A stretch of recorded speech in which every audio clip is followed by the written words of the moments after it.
தாய் தமிழ் உறவுகளுக்கு வணக்கம். திருமாவளவனை கூட்டணியிலிருந்து வெளியேற்ற தேதி குறித்தார். திருமாவளவனை கூட்டணியிலிருந்து வெளியேற்ற தேதி குறித்தார் என்ற தலைப்பில் இந்த காணொலியை காண்கிறோம். திருமாவளவன் கடந்த 10 ஆண்டு காலமாக திமுக கூட்டணியில் இருந்தார்.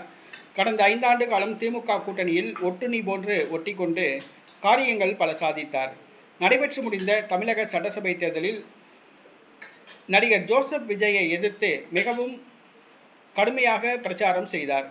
பாஜக பெற்றெடுத்த குழந்தை, RSS பெற்றெடுத்த குழந்தை ஜோசப் விஜய் என்று வசைபாடினார். ஜோசப் விஜயால் ஆட்சியை பிடிக்க முடியாது என்று கூறினார். மேலும் திமுகவை தோற்கடிப்பதற்காக பாஜகவால் உருவாக்கப்பட்டவர்தான் விஜய் என்றெல்லாம் குற்றம் சாட்டினார். ஆனால் தேர்தல் முடிவு விஜய்க்கு சாதகமாக இருந்தது. ஜோசப் விஜய் ஆட்சியை பிடித்தார்.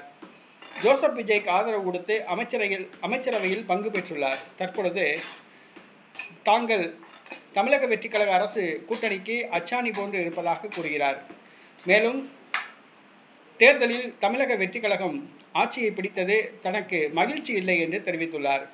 திமுக கூட்டணியில் தான் நாங்கள் இருந்தோம், தமிழக வெற்றிக்கழகம் வெற்றி பெற்றது தங்களுக்கு எப்படி மகிழ்ச்சியை தந்திருக்கும் என்று கூறுகிறார். மேலும் உள்ளாட்சி தேர்தலில் தனக்கு 5 மேயர் பதவிகள் வேண்டும் என்று கேட்கின்றார். வாரிய தலைவர் பதவி கேட்கின்றார்.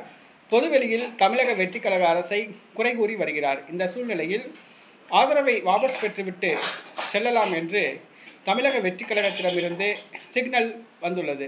இதனால் அதிர்ச்சி அடைந்துள்ளார் திருமாவளவன். ஜோசப் விஜய் விடுதலை சிறுத்தை கட்சியை தமிழக வெற்றிக்கழக கூட்டணியில் வைத்திருக்க விரும்பவில்லை. இடைத்தேர்தல் முடிந்தவுடன் திருமாவளவனை கூட்டணியிலிருந்து வெளியேற்ற முடிவு செய்தார்.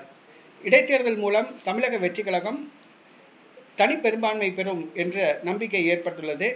தனிப்பெரும்பான்மை பெற்றவுடன் விடுதலை சிறுத்தை கட்சியை கூட்டணியிலிருந்து வெளியேற்ற ஜோசப் விஜய் முடிவு செய்துள்ளார். மேலும் தமிழக வெற்றிக்கழக தொண்டர்களுக்கும் திருமாவளவன் கூட்டணியில் இருப்பது பிடிக்கவில்லை.